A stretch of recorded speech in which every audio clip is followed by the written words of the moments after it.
Welcome back to me TV. నేను మీ శ్రీనివాస్. ఈరోజు మనతో పాటు ఉన్నారు పశు వైద్య అధికారి డాక్టర్ నూకేష్తో ఈరోజు ముఖాముఖి కార్యక్రమం. సార్ నమస్తే. సార్ నమస్కారం అండి. బయట వీక్షిస్తున్న రైతు సోదరులకు, ముఖ్యంగా పాడి రైతులకు నమస్కారం అండి. సార్ అలాగే యాక్చువల్గా ఆవు కానీ గేదె కానీ డెలివరీ అయిన సందర్భంలో డెలివరీ అయ్యే సమయానికి 100% 2-3 ఆటలకి రావడం జరుగుతుంది. మాయా కొస అనేది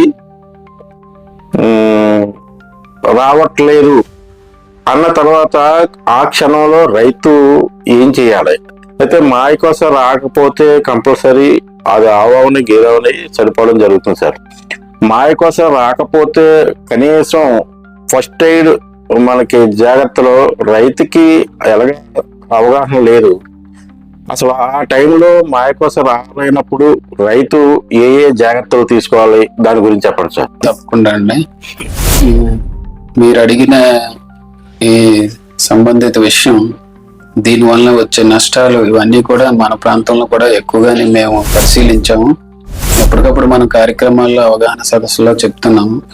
ముఖ్యంగా ఈనటానికి ఒక నెల రోజుల ముందు, ఈడిన తర్వాత ఒక నెల రోజుల ముందు, ఈ 60 రోజులు కూడా గోల్డెన్ డేస్ ఒక పశువుకు, పాడి పశువుకు సంబంధించి. సో ఈ సమయంలో ఇబ్బందులు వస్తున్నాయంటే అవి అప్పుడు తక్షణం వచ్చిన ఇబ్బందులుగా కాకుండా గతంలో మనం సరిగ్గా పోషణ పెట్టకపోవడం వల్ల, సరిగ్గా యాజమాన్య పద్ధతులు పాటించకపోవటం వల్ల జరిగిన తప్పిదాల కింద మనం గుర్తుంచుకోవాలి. అప్పుడు జరిగినవి కాదు. సో ఎప్పుడైతే మనం చూడు కట్టిందని తెలియగానే సుమారుగా 2వ ట్రైమిస్టర్ అంటే 4వ నెల నుండి వాటి పోషణ కానీ యజమాని పద్ధతులు కానీ పూర్తిగా మారుతాయి. ఆ విషయం గ్రహించి మనం అప్పటి నుండి దానికి శరీర బరువుకు అనుగుణంగా, అలాగే మనం ఏ జాతి పశువుకి ఏ జాతి ఇంజెక్షన్ చేస్తున్నాం, కొన్ని జాతులు స్వతహాగా చిన్న శరీరం కలిగి ఉంటాయి. వాటికి మనం ఎక్కువ బరువున్న జాతికి సంబంధించిన ఇంజెక్షన్ చేయటం వల్ల అవి లోపల ఎక్కువ బర్డెన్ అవుతాయి. అంటే వాటికి ఎక్కువ ఆహారం వెళ్ళాల్సి వస్తుంది. సో అది కూడా గుర్తించడం, అలాగే చూడుకి ఇంకా ఎన్నాళ్ళు ఉంది ఏనటానికి అనేది, ఇలాంటి అంశాలు మనం గుర్తుపెట్టుకుంటూ అక్కడ మనం ఏం పెంచుతున్నాం, అలాగే మనం ఉన్న సాయిల్, ఆ నేలలో ఏ లోపాలు ఉన్నాయి. మన ఏరియాలో జింకు లోపం ఉందండి ఎక్కువగాను, అలాగే ఫాస్ఫరస్ లోపం ఉంది. అది పాడి పంటలు, అది పొలాలకు సంబంధించి, అలాగే మనం పెంచుకునే పశుగ్రాసాలకు సంబంధించి కూడా ఆ లోపం మనం గతంలో వ్యవసాయ శాస్త్రవేత్తలు తెలియజేశారు. సో మనం దీన్ని ఎలా మనం భర్తీ చేయాలి అనే దానిపైన పాడి రైతులు ఎక్కువగా దృష్టి పెట్టాలని మేము పలుసార్లు కోరడం జరిగింది. దీనికి సంబంధించి వాళ్ళు తీసుకోవాల్సిన మార్పులు ఏంటంటే, 4వ నెల నుండి చూడి పశువుకు అవసరమైన అదనపు కాల్షియం, ఈ కాల్షియం పాలు పెరగటానికి, 2 ఎముకలు సాంద్రవంతంగా తయారవటానికి, అలాగే పశువుల కదలికలు సక్రమంగా జరగటానికి, ఈ 3టికి చాలా ముఖ్యమైనటువంటి మూలకం కాల్షియం అండి. చూడు కట్టి స్టార్టింగ్ నుంచి 4వ నెల నుంచి అండి. సో ఎప్పుడైతే మనం 4వ నెల నుండి మన అదనపు కాల్షియం అందజేస్తున్నాము, రేపు ఈనేటప్పుడు సక్రమంగా ఈనుతుంది, కదలికలు అన్ని కరెక్ట్ గా ఉండటం వల్ల, పోషణ సక్రమంగా ఉండటం వల్ల, పెయ్యి ఆరోగ్యంగా ఉండటం వల్ల జరుగుతాయి.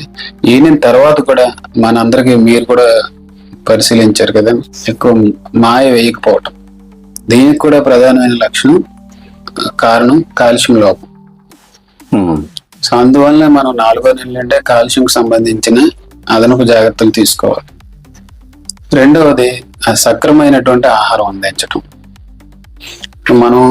మన రైతుల అలవాటు ఎక్కువ దానా ఇస్తున్నాం, పెంచుతున్నామండి, కానీ సంతులిత ఆహారం కావాలి. అంటే దానికి కావాల్సిన కార్బోహైడ్రేట్లు, ప్రోటీన్లు, ఫ్యాట్, ఇలా వేరు పోషకాలు ఉంటాయి. ఇవన్నీ కూడా ఏ మోతాదులో కావాలో అవన్నీ కూడా సమపాలలో అందచేయటం మన దగ్గర లోపం కనిపిస్తుంది. సో వీటిని ఎలా నివారించాలి అంటే, మనం సమతుల్య దానా ఇస్తున్నాం అండి, సమీకృత దానా అని చెప్పి 50 కేజీల బ్యాగులు ఇస్తున్నాం. అలాగే వివిధ డైరీలు కూడా అవి పంపిణీ చేస్తున్నాయి. లేదంటే బయట షాప్స్ లో కూడా దొరుకుతున్నాయి. ఇవి అవసరం మేరకు ఆల్రెడీ పాలు ఇస్తున్నాయా, చూడిగా పాలు ఇవ్వకుండా చూడు కట్టే అనే అవసరం బట్టి ఆయా మోతాదులు వాళ్ళకి కేజీ నుంచి 3 కేజీల వరకు అవసరం ఉంటుందండి ఒక పశువుకి. దాన్ని ఉదయం సాయంత్రం మామూలుగా మన రైతులందరూ ఏం చేస్తారు, ఎప్పుడైతే దానా పెట్టాలన్నారో ఉదయమే వేసేసి వదిలేస్తారు, లేదంటే సాయంత్రం ఏదో ఒక పూట వేస్తున్నారు. దాన్ని అలా కాకుండా వీలైన ఎక్కువ సార్లు 3 సార్లు ఇస్తే ఇంకా అందులో ఉండే పోషకాలని పశువు లోపలికి పీల్చుకునే అవకాశం ఇంకా పెరుగుతుంది. సో వీలైనంత ఎక్కువ మోతాదులో సమీకృత దాన అందచేయాలి. కాల్షియం సమీకృత దాన 2 అందజేస్తూ ఆరోగ్యపరంగా వాటికి వచ్చే ప్రధానమైన వ్యాధులకు సంబంధించి మనం ఎలాగో వ్యాక్సినేషన్ చేస్తాం, టీకాలు, గాలికుండి వ్యాధికి, జబ్బువాపు వ్యాధికి. ఇవి కాకుండా ఎప్పుడైతే మనం మాయ దిగటం లేదని అంటున్నామో దానికి కూడా కారణం ఏదైనా జబ్బు సోకటం. సో అవి రాకుండా ఉండాలంటే కూడా పశువు సరైన ప్రదేశంలో మనం కట్టి ఉంచాలి. సరైన ప్రదేశంలో కట్టి ఉంచాలి. కింద ఉపరితలం ఫ్లోరింగ్ అంతా బాగుండాలి అంటే ఖచ్చితంగా మనం మళ్ళీ సరైన గృహ వసతి వైపు ఆలోచించాల్సిన అవసరం ఉంది.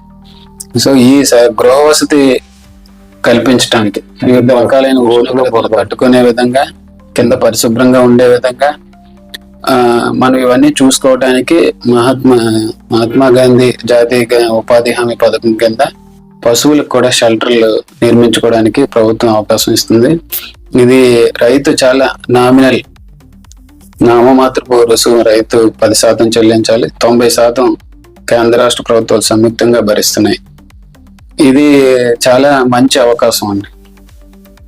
సాధారణంగా మనం పశువుల పైన అంత పెట్టుబడులు పెట్టరు. ఇది చాలా మంచి అవకాశం. దీని ద్వారా కూడా అప్లై చేసిన వాళ్ళకి గతంలో 70 వరకు, ఈ ఫైనాన్షియల్ ఇయర్ కూడా 48 వరకు మేము ప్రతిపాదనలు అయితే పంపించడం జరిగింది. ఈ రానున్న సంవత్సరాల్లో కూడా ఇంకా ఎక్కువగా మేము రిక్వైర్మెంట్ ఇండెంట్ పెట్టడం జరిగింది పై అధికారులకి. సో ఈ షెడ్లు కూడా వస్తే మనకి ఎప్పుడైతే వచ్చాయో ఈ అపరిశుభ్రం కారణంగా వచ్చే వ్యాధులన్నీ కూడా తగ్గుముఖం పడతాయి. అదొక అడ్వాంటేజ్. అందులో ముఖ్యంగా మనం చెప్పుకునేది మై దిగకపోవటం, రిటెన్షన్ ఆఫ్ ప్లాజెంట్ అంటా ఉంటే లోపల ఉండిపోవడం. ఇంకొక ముఖ్యమైనది పొదుగు వ్యాధి.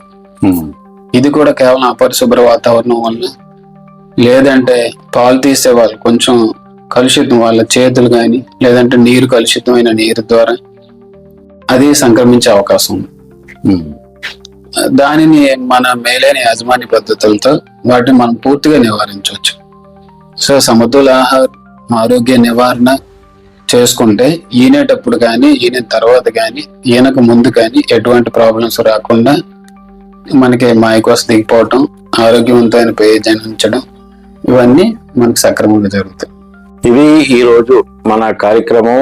ఇందులో మనకి పశు వైద్య అధికారి డాక్టర్ లోకేష్ గారు ఈ రోజు మనతో ఆయన తెలిసిన విషయాలు మనతో షేర్ చేసుకున్నారు. దీని ద్వారా రైతులు ఎక్కువ లబ్ధి పొందాలని, ఎక్కువ అవగాహన పెరిగితే రైతు బాగుపడాలనే ఉద్దేశంతో ఈ కార్యక్రమం పెట్టడం జరిగింది. దీని ద్వారా ప్రతి ఒక్క రైతు కూడా ఇవి చూస్తూ, దీన్ని పాటిస్తూ, ఇది విని తెలుసుకొని దాన్ని ఆచరణలో చేయడానికి ప్రయత్నిస్తారని ఆశిస్తూ, సార్ ఈ రోజు మాతో పాటు ఈ విషయాలను షేర్ చేసుకున్నందుకు ఇదిగా మీకు మా ఛానల్ తరపు నుంచి శుభ అభివందనాలు సార్. ధన్యవాదాలు. నేను చెప్పాలనుకున్న చాలా విషయాలు మీ ద్వారా కూడా రైతులకి అందుతాయని ఆశపడుతున్నాము. Thank you very much. Okay.